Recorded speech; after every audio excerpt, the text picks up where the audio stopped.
Sorry, I'm a little bit taller than you, Wendy. Can everyone hear me okay?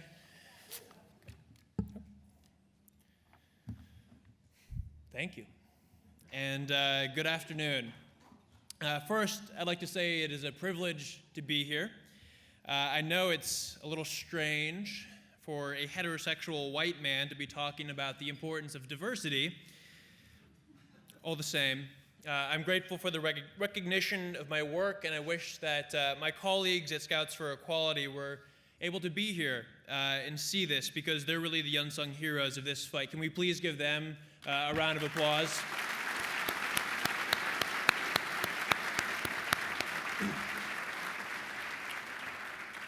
Second, I'd like to thank SMYAL for bringing me here to be with you all. In particular, I know that Sultan already thanked him, but I'd like to really call out Jason Laney, who's a fellow Eagle Scout and who's responsible for having me here. Can we please give him another round of applause?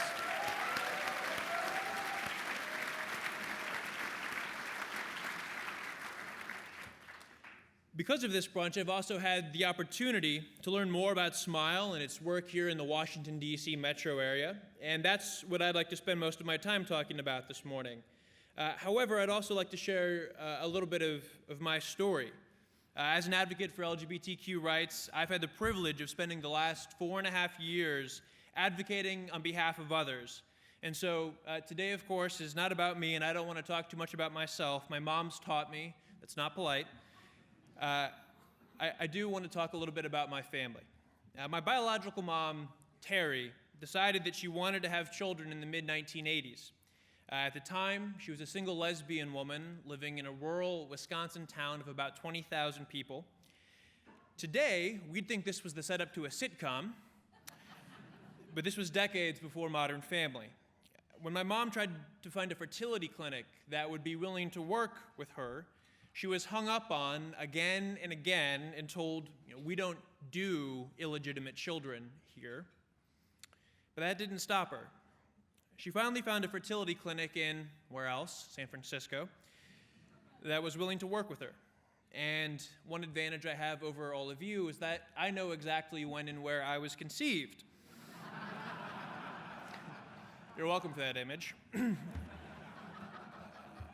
I was conceived on Halloween Day in the Castro district of San Francisco, surrounded by flamboyant costumes and drag queens. How I turned out heterosexual, we're still trying to figure out. Anyway, I was born in 1991. My little sister was born in 1994. All was well and good. And then in early 1996, my mom, Terry, met Jackie. Jackie was a short nurse, so she became my short mom. Terry was my tall mom. And it was a bit of a whirlwind romance. They fell in love, and they realized that they shared almost all of their most important values. Later that year, they decided that they wanted to spend the rest of their lives together, through sickness and through health. And so, of course, in 1996, we didn't even have civil unions anywhere, let alone marriage equality. But that didn't stop them from gathering friends and family into a beautiful church in Wausau, Wisconsin, for a commitment ceremony. They both put on beautiful dresses. It's the only time I've seen them both in dresses.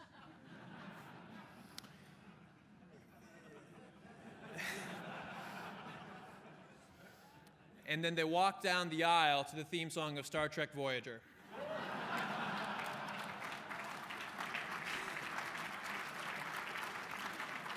To boldly go where no man had gone before.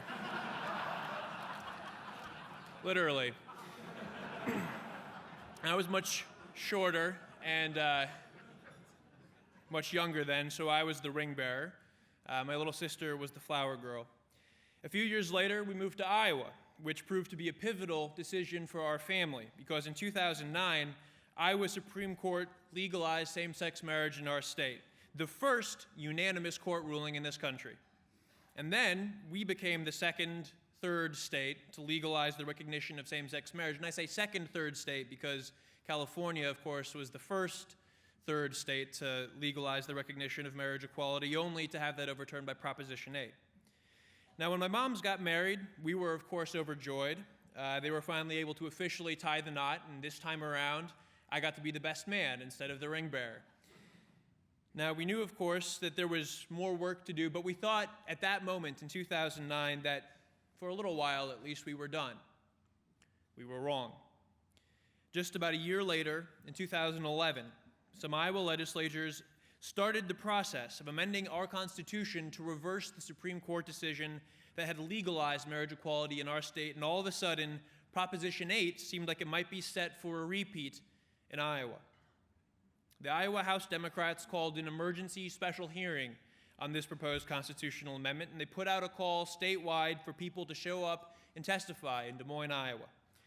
At the time, I was a sophomore at the University of Iowa studying civil and environmental engineering. I wanted to work in our state's growing wind industry. In true college student fashion, I wrote my speech the night before, and then I went to Des Moines. I didn't even realize that my speech would be recorded, let alone uploaded to YouTube. And frankly, I wasn't even sure if I'd have the opportunity to speak at all, so I brought a written copy of my remarks to be entered into the record in the case that I didn't get a chance to make it to the podium. That 3-minute speech was recorded. And the next day, I was back at work at the University of Iowa's IT department when a coworker of mine walked over and asked me if I'd seen Facebook. Now, Joanna was like 26, 27. We didn't have a lot of mutual friends outside of work, and I was a little confused, which she clearly saw on my face. So she got me up from my computer and walked me over to her cubicle, and she showed me her newsfeed. Now, this is back before Facebook grouped stories, right? And sure enough, every other story on her newsfeed was a link to the YouTube video of my speech from the night before. Now, the next morning was a snow day at the University of Iowa, so I didn't wake up until like 10 in the morning. Grabbed my phone, grabbed my laptop, I went out to the kitchen, opened up my email, and I had like 500 unread emails. Now, I know that for some of you, this is totally normal. But I was a sophomore studying engineering, and this was totally shocking to me.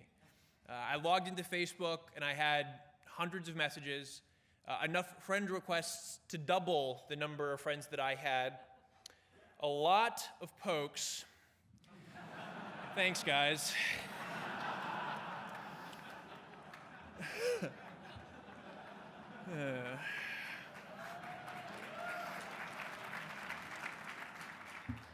And I realized that clearly something was happening.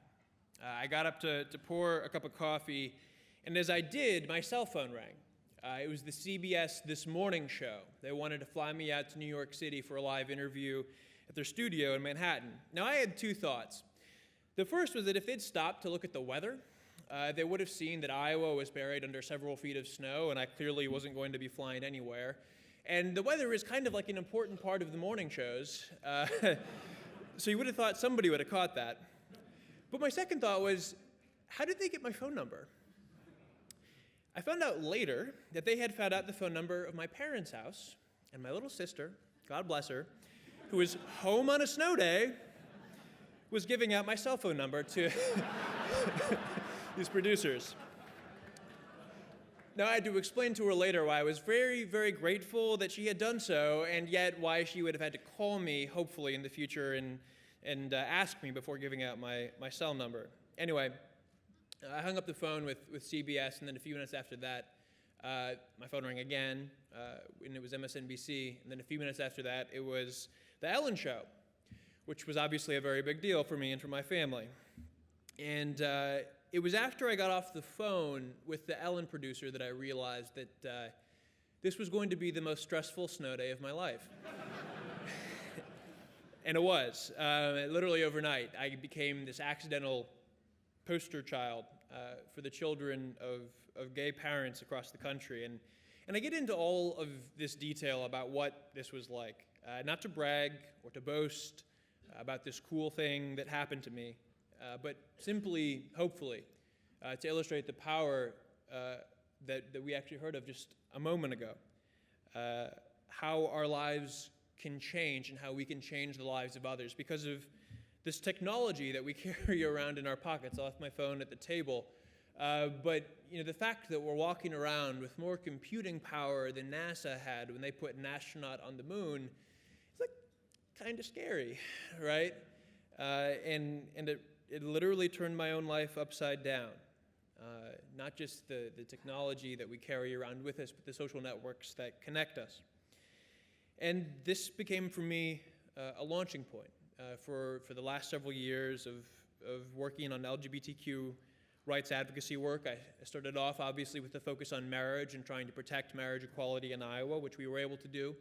And then, obviously, we were all thrilled by the Supreme Court's decision this summer.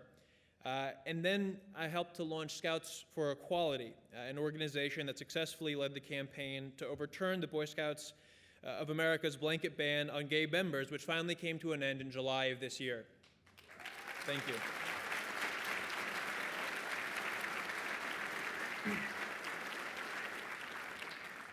We were very proud, of course, but as we all know, and we know well, there is still so much work to do in this movement. And it is imperative that we not make the mistake that we made in Iowa of resting on our victories. Already opponents of LGBTQ rights are mobilizing. In their own words, they want to make the Obergefell decision the next Roe v. Wade. They want to fight it tooth and nail for years and decades to come. But it's not just marriage equality. We all know how much work there is to do around employment and housing and public accommodations and access to credit. We all know how much work still remains to be done in the fight against HIV/AIDS, not just in this country, but around the world. And of course, we know that LGBTQ people, and especially poor, transgender women of color, continue to be targeted victims of violence in this country. Not even to mention the self-harm, suicide that continue to plague queer and questioning people. I thought Zach made an incredibly important point earlier about recognizing how challenging it can be for many people to just wake up in the morning and make it through the day. And that is precisely why SMYAL's work is so important. If we want to turn the page, we're going to need an entire generation of strong, emboldened queer leaders. I fully understand that my efficacy as an advocate is directly related to the fact that I'm a straight, upper-middle-class white guy from Iowa. I get it. And I also understand that the landscape is already changing, in no small part because of organizations like SMYAL. By empowering today's youth and developing their leadership ability, SMYAL is helping to build this next generation of advocates. And not just for LGBTQ rights, but for women's rights, for racial justice, for the environment, for workers.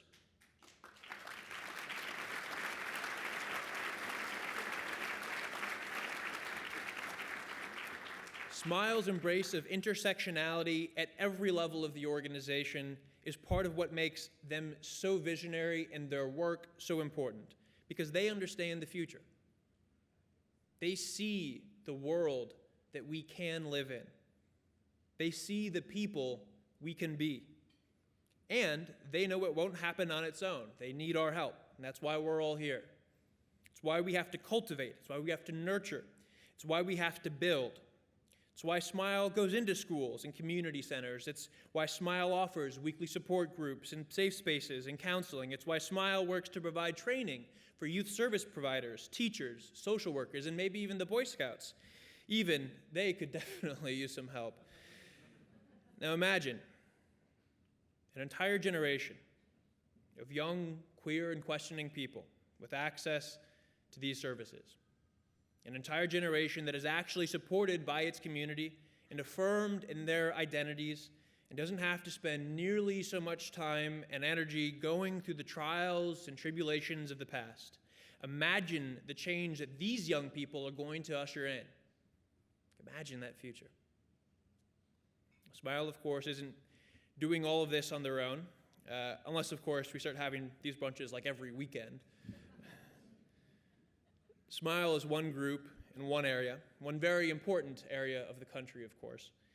But like all organizations that support our youth, they play an integral role in building the tomorrow that we all desperately want to see. And I'm glad to be here with so many of you supporting this work.